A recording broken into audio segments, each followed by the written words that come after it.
forgive you. Say hello to my little friend. Let's rock.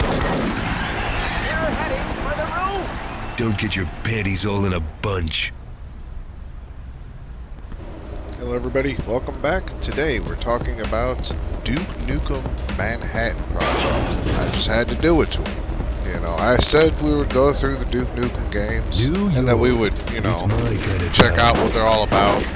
And this one is, well, it's a Duke Nukem game already. The graphics are a bit archaic by today's standards, but I'm pretty sure they look good at the time of release.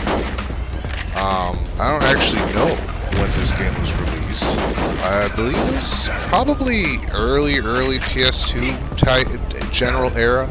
I'm not sure if it was a PS2 game specifically, but it seems to be early PS2 era type of graphics. You know, lots of very straight edged polygons going on here.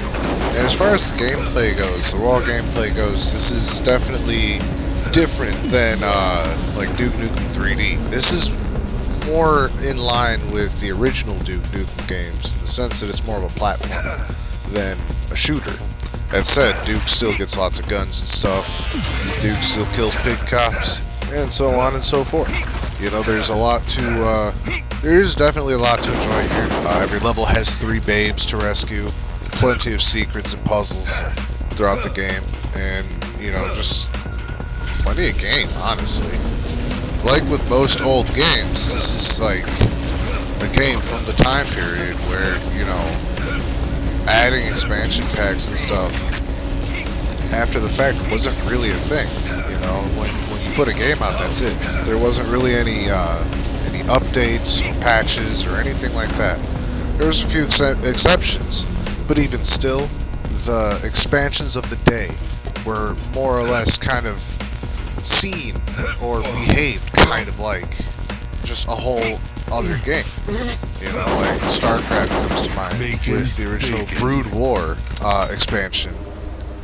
I mean, it required the base game to run the disc, but you had to install it off a disc that you'd purchased separately, you know. Unless you were buying the game after the fact and you were buying the battle pack. It was such a cool idea that Blizzard had back then. It's a damn shame Blizzard sucks now, because back in the day Blizzard was great. But we're not talking about Blizzard today. Today we're here talking about old Duke with his Golden Eagle handgun and all that, and all the swagger, all the one-liners. It's all still there. You know, it's all very much still Duke. Looks like I'm on in the same sense as it is in Duke Nukem 3D in this game, or not 3D, in Duke Nukem Forever. In the same sense, as that game is still like a Duke Nukem game, and Duke Nukem himself is still Duke. This game is kind of like that in the sense that it doesn't feel like Duke Nukem 3D at all, but Duke is still Duke. And I feel like that's kind of an important thing, you know, is the consistency of the character. Duke's character has been consistent in all of his games, honestly. Like, even the original games, like, there weren't one-liners being chalked out every time you pulled the trigger, but, like, there was definitely that attitude in the dialogue sequences. You know, that you gotta bear in mind, though, that's also, like, the very early 90s that the original Duke Nukem games came out. They're the type of games that you got on floppy disks and stuff. Way back in the day, in the early days of PC gaming, when the PC wasn't even really a viable gaming platform in the eyes of most people. So, yeah, it was a different time. These It was a different time back then. Suck. That's fine. You know, now we can look back on these old ass games with, you know, nostalgia-filled glasses. But I don't have nostalgia glasses looking at Duke Nukem Manhattan Project. So I'm looking at it from more of a modern perspective. And honestly, the game's fine. Overall, the game's solid. The sound design is pretty fair. The soundtrack is kind of what you would expect out of like an action platformer and stuff, you know. The babes are expectedly proportioned, you know. So like you kind of get what you pay for there. You know what I'm getting at there. There's a lot of things though in this game that it's like, all right, that's kind of cool. But then there's also a lot of things that's like, well, yeah, I kind of expected that. And the game does have its downsides. You know, every game has its downsides. Honestly, I'm not super fond of a more modern Duke Nukem platformer. I would have much rather see like a good follow-up to Duke Nukem 3D in the first-person shooter space. I feel like Duke is much more at home in the first-person shooter space. I know there's third-person shooters for Duke Nukem, and I'm gonna see if I can get those on PC. But I've never actually played those myself, so we'll see. I would love to do videos on them at some point, check them out. A good excuse to check them out, you know. I know I have a copy of Land of the Babes around somewhere. No, I have a copy of Duke Nukem Time to Kill. Excuse me. I'm not sure if that was a good one or not, but like I haven't put that disc in a PlayStation in a very long time. So, the point is, there's lots more Duke to explore, and we're gonna explore it all. But we keep getting sidetracked here. We keep getting sidetracked from the game at hand, Duke Nukem Manhattan Project. Do I recommend this game overall to people? I do, actually. You know, it's got controller support. The controls are a little awkward, but the controller support is there. Controls are a lot more awkward on the keyboard than they are on the controller.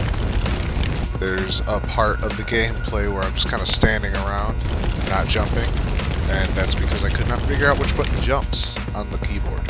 That said, though, it also took me to like the very end to figure out that the start and select buttons on the controller are what cycles through your weapons. So I mean, like, we're having a hard time over here.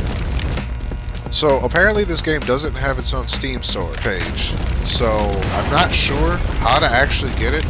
I'm not sure what kind of reviews it would have. So I mean, like, yeah, I don't know. It's a mystery to me. It's definitely a mystery to me as to how a lot of the games that I have ended up in my Steam library, honestly. But you know what? They're there, and we're gonna do videos on them because they're there, and I want to, you know, enjoy them. This is a good reason to go through and play the games in my catalog that I have yet to play as well, and you know, this also might enlighten somebody else who happens to watch these videos that, you know, of a game that they didn't know about, and may be interested in playing themselves, you know. Maybe you have a masochistic child who's 3 to 7 years old and needs to learn math. My math rescue video may very well convince you to figure out how to get that game, honestly. But with this video, I know I've let the gameplay do a lot more of the talking, as far as like the game itself. It's a good enough game though. It is fun. It's challenging enough to be difficult, but not bullshit, which is a very important line you don't want to cross. You want to be difficult, you don't want to cross the line over into being bullshit. So, and we got lots of cool games planned for the next couple weeks. So, look forward to it. But for now, I'm thinking this adventure is going to be finished, actually. So thank you all for joining me, along with me on this adventure into the world of Duke Nukem yet again. This is like the third Duke Nukem game we've done, and I've still got one more in my Steam library.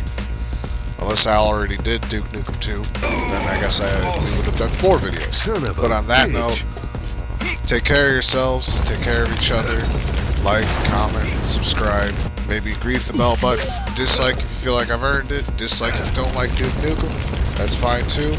Maybe have a discussion down in the comments sections about it. And on that note, I will fucking see you later.